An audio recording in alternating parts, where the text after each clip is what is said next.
Okay, let's unpack this. Try and picture it for a second. It's 2008. The U.S. housing market, it's not just shaky, it's completely falling apart. Total free fall. Yeah. Homes foreclosed, savings just vanishing. And for millions of people, that basic feeling of security just gone. It felt like an economic apocalypse for so many. It really did. But right in the middle of all that devastation, one man, Jeff Greene, he didn't just survive. He did something, well, completely unthinkable. He came out of that rubble not just okay, but with a fortune. A staggering, like, $9 billion fortune. Which just begs the question. Exactly. How do you stare that kind of fear, that, widespread panic right in the face and somehow turn it into massive wealth? Yeah. That's the real mystery we're diving into today. Our mission here is to really unpack Jeff Greene's extraordinary journey. Yeah. We'll trace his path from, well, surprisingly humble beginnings to building this huge real estate empire. And most importantly, pull out the key lessons that you can maybe apply. That's the goal. We've dug through quite a stack of articles, research, different insights that really shed light on his unique way of thinking about money, his whole career strategy. This isn't just, another story about some billionaire. It's more about understanding how you spot opportunity when everyone else just sees crisis. And it really is such a pivotal moment to look at. That 2008 crisis was, incredibly dramatic. A time of just widespread panic that, honestly, very few people saw coming. Right. Nobody knew what to do. And even fewer knew how to navigate it. So to not just get through that storm, but to make such a huge contrarian bet against everything, it forces you to ask, what kind of person? Yeah, what kind of thinking leads to that? Exactly. What kind of ingrained thinking allows someone to make that call when the whole world is shouting the opposite? So we'll be looking past the headlines, the big numbers that just tell you what happened. We want to get to the principles behind his success, especially his relationship with risk, his long-term view. And how he saw patterns others missed. Precisely. So not just what he did, but why those actions matter for understanding critical thinking, decision-making, especially in those really high-stakes situations that, let's face it, you might run into yourself. Okay, so to really get this guy, we need to go back, way back, to the beginning. Jeff Greene's relationship with money, it wasn't formed in some fancy boardroom, was it? Not at all. No silver spoon here. It was shaped in Worcester, Massachusetts. Small household, often struggling. His dad's business failed when he was young. His mom worked as a waitress. They were often right on the edge financially. When you hear that closeness to scarcity, how do you think that defined money for him? What did it become? Oh, it's fundamental. That early struggle wasn't just like a phase. It forged his core beliefs. For young Jeff, money wasn't about nice things. Not at all. Survival first? First, survival. Absolutely. And then, almost immediately, it became about creating choices, about buying freedom in a world where, frankly, his family had very little. That's powerful. And it wasn't just some slogan he picked up later. It was like baked into his DNA.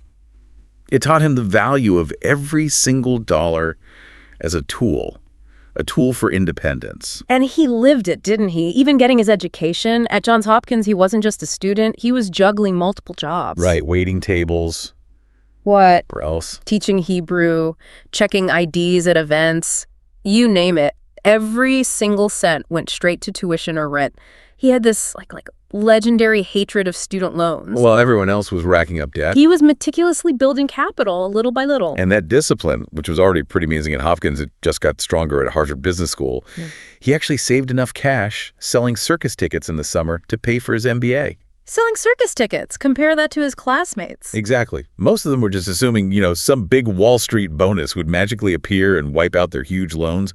Greene thought completely differently. He asked himself, why start life owing money when you could start by owning something? And that set up his whole definition of wealth. It wasn't about spending now. It was about long-term leverage. Not consumption, but strategy. Exactly.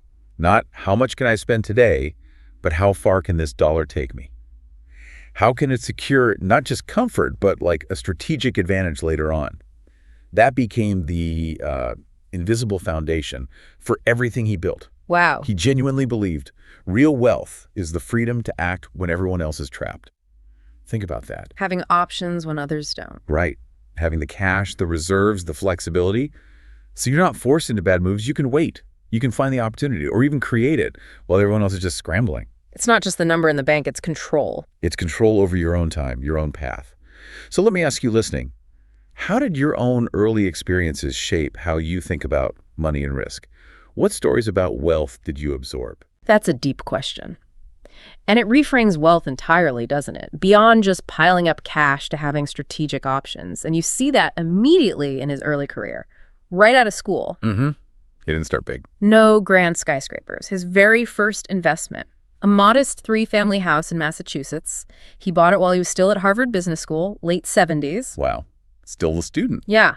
He used borrowed money smartly, did renovations himself, rented it out, and, well, it worked right away. Proof of concept. Totally. By the time he graduated, get this, age 25, he owned 18 properties, worth over $1 million combined. That's incredible for someone funding their MBA selling circus tickets. Isn't it? Just astonishing. And it's fascinating how quickly he scaled that up, that same methodical approach.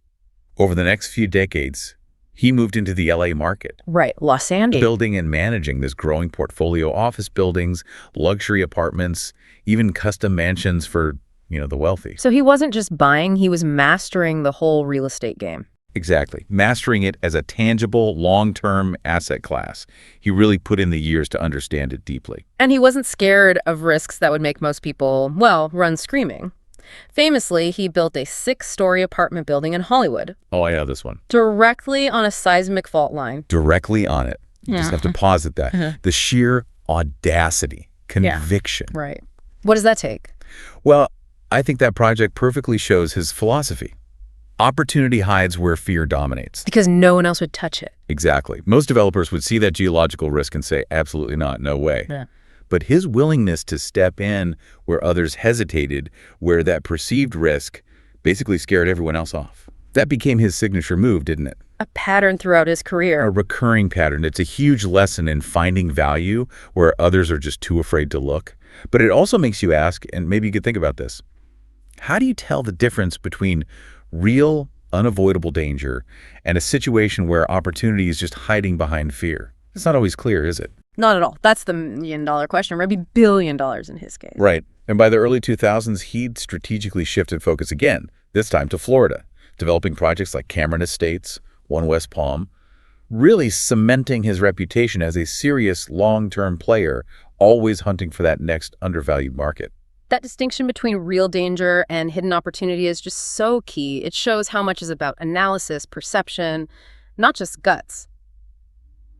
Okay, but now we get to the part where his story becomes, well, legendary. Let's fast forward to 2006. Okay. The U.S. housing boom isn't just happening. People think it's unstoppable. Banks, developers, homeowners, everyone's doubling down, buying more, building more. It's like a national party. Total euphoria. But Greene, he has this contrarian antenna up. He senses something is just fundamentally wrong, unsustainable. He felt it wasn't right. So he sets up this crucial meeting with hedge fund manager John Paulson, and together they start kicking around this really radical, almost forbidden idea. And this is where his foresight just clicks into high gear, that radical idea. Using these very specialized financial tools, credit default swaps. Right, CDS. Sounds complicated. Well, think of them like insurance policies. Yeah. Bets designed to pay out massively if these bundles of subprime mortgages started failing. So betting against the housing market. Exactly. And crucially, these swaps let them make enormous leveraged bets, billions, without having to actually short tons of individual mortgage bonds. It amplified their position dramatically. While everyone else was singing Kumbaya. Pretty much. It was an incredibly bold move when almost every other investor, every developer, was completely blinded by optimism, betting with the market.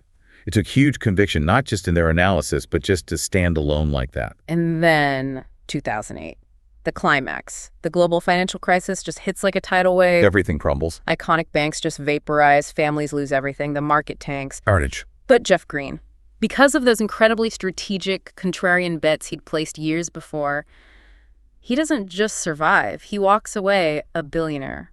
Yeah. From successful developer to Forbes billionaire almost overnight. It's unbelievable. And it really shows his signature move, doesn't it? He didn't just think the market was wrong. He combined his deep knowledge of real assets, like real estate. With these abstract financial tools, derivatives. Precisely. Not just to build wealth, but to protect it. and then ultimately to multiply it exponentially when everything fell apart. That's his crisis conversion model, basically. Like turning chaos into capital. Turning chaos into capital, turning collective fear into personal fortune.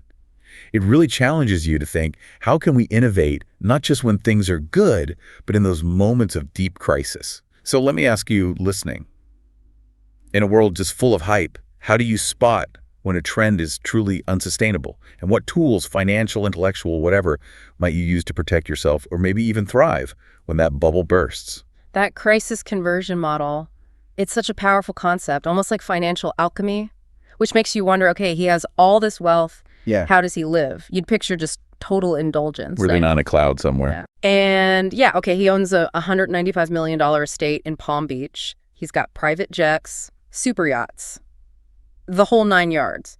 But here's the weird part, the paradox. His daily life, from what people say, actually involves intense discipline, a surprising amount of frugality for a guy that rich. Yeah. Not just wild spending. He actually said, I don't want my kids to grow up spoiled. And this is what we call the luxury discipline paradox. For Greene, it seems to be this deep belief that success without resilience is just failure disguised as privilege. Yeah, say that again. Success without resilience is failure disguised as privilege. He's apparently very firm that his kids have to earn their own success, not just inherit a lifestyle without understanding the work behind it. That's a serious commitment to accountability. It really is. Yeah. It recognizes that real wealth isn't just having the money, it's having the character to handle it wisely, sustainably. And his mindset going back to that, it's incredibly convincing, isn't it? Yeah. He famously said every investment decision starts with one question. What if this goes wrong? Exactly. He instinctively builds cushions, reserves. He's almost planning for the downside first, rather than just chasing growth. Which is so different from the typical business mindset. Completely different. Yeah, it's not just about being careful with money. It's like a fundamental psychological stance. Yeah. It let him not just survive, but actually thrive in downturns. He wasn't shocked by 2008 because he'd already thought about worse. He'd wargamed the scenarios. Well, everyone else was just optimistic. Exactly. It contrasts so sharply with that usual relentless optimism you see everywhere in business. People chasing the upside, rarely truly prepping for the fall.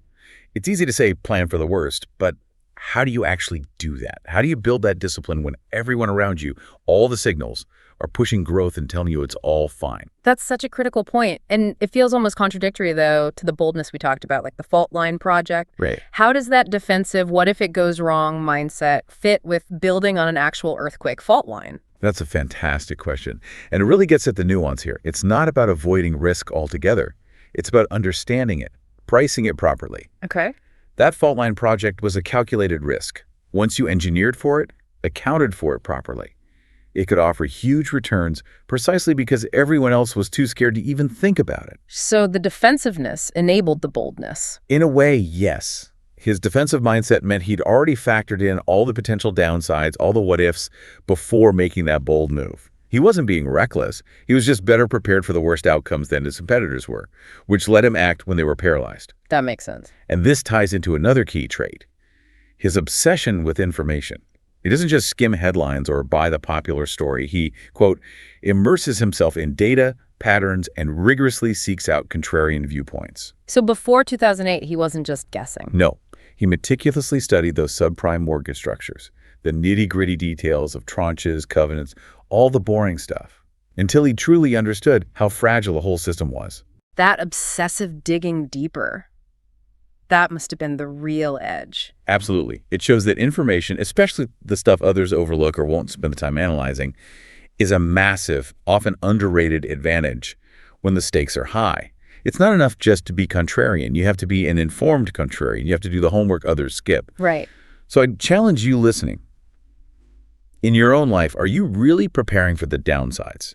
Are you digging into the details? Or are you kind of just hoping for the best, relying on what everyone else is saying? That's a tough question. It really makes you examine how much we just assume versus how much effort real preparation takes. So, okay, if we pull all this together, his whole life philosophy, I mean, the word that keeps coming up is contrarian. Right? Absolutely. He instinctively questions momentum. He sees risk where the crowd just sees safety. Think back to the mid-2000s. Everyone's flipping houses, celebrating. It's a party. Total mania. And Greene's asking the question nobody wants to hear, what if it all collapses?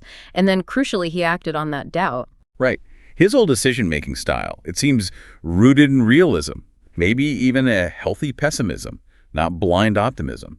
He plans for the worst, almost lets the upside handle itself. Which stops him from getting blinded by hype. Exactly. Whether it was the housing bubble then, or maybe some tech bubble today, or whatever the next big frenzy is, that discipline shields him. And it goes beyond just money, right? Into his personal values. Signing the giving pledge to donate most of his fortune, raising his kids to value independence, hard work. It really underlines his belief that wealth without values is just another form of poverty. He seems okay with being called paranoid or negative. Because history proved him right. Because, as he'd likely say, history has proven him right. He seems to believe that real leadership isn't about being popular or telling people what they want to hear. It's about having the guts and the clarity to see what the crowd misses. Which brings us back to that core message. Certainty is dangerous. Doubt is profitable. Wow. Powerful. And unsettling, maybe, to live by that consistently, especially when the world wants easy answers. It really is. And his influence, it does go beyond just the billions. He actually tried politics, didn't he? Ran for Senate in Florida in 2010, then governor in 2018. Right. The campaigns didn't work out even with his resources, but it definitely showed an ambition to, shape the future, not just his own bank account. And even without holding office, he's built significant influence through philanthropy. He and his wife, Mei-Si Chan, signed the Giving Pledge. They direct millions to education, community development in Florida. So extending his legacy beyond just buildings and finance. Exactly. Showing a commitment to impacting society, not just making profits. And he's still out there making noise, offering those contrarian takes. Right now, 2025 mortgage rates are around 7%. Yeah, pretty high. And Greene's publicly warning the housing market is basically frozen. But then with that classic Greene conviction, he's also predicting a big housing boom once rates eventually drop. And people listen, right? His warnings carry weight precisely because he nailed the last crash. He profited from it. His power now comes from that earned credibility. A reputation for thriving in chaos. For seeing opportunity where everyone else sees terror. It's about building that trust in his judgment over the long haul, even when his views are unpopular, even his so-called failures, like that LA building on the fault line. They weren't really failures in the end. Not really. They were expensive lessons, maybe, but vital ones in understanding that tricky balance between being bold and being reckless. How you manage extreme risk, not just run from it. It all feeds into his long game. Which is? That crises don't destroy wealth, they redistribute it. It's about having the patience, the discipline, the conviction to wait for those cycles of fear and greed to play out, and then to act decisively when the time is right.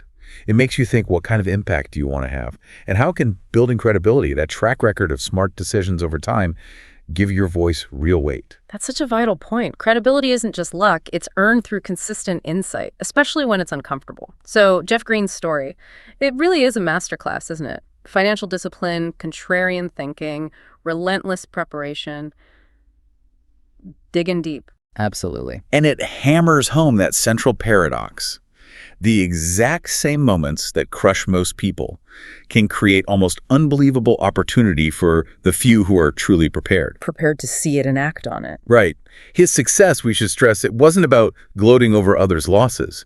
It was about having the courage to act on truths that, frankly, nobody else wanted to look at. Yeah. It's a reminder, isn't it? Crises don't hit everyone the same way. They punish the unprepared, and they tend to reward the contrarians, the prepared ones. And stepping back, this isn't just some finance story about a billionaire. It's a profoundly human story. It connects with all of us because every single one of us eventually faces personal crises. Job loss, market crash, health scare. Something. Something unexpected, something challenging. The real question isn't if storms will hit, but who will we become when they do? Will we panic or will we prepare? Exactly. Will we break?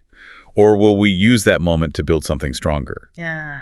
Greene, he respected fear. He respected it enough to study it intensely, to prepare meticulously for it, and then ultimately to use it as leverage. His story is just this powerful reminder that in every collapse, every moment that feels like despair, there's often a hidden ladder. But you have to be willing to climb it. But, and this is the key, only those willing and crucially prepared to climb it will actually rise. So now, you listening, you stand in these shoes, you've heard these insights. If uncertainty is just a constant, right, a feature, not a bug of life, do you choose to see it just as danger, something to avoid at all costs? Or maybe as a turning point, a chance to shape your greatest fortunes. That's something we genuinely love for you to reflect on.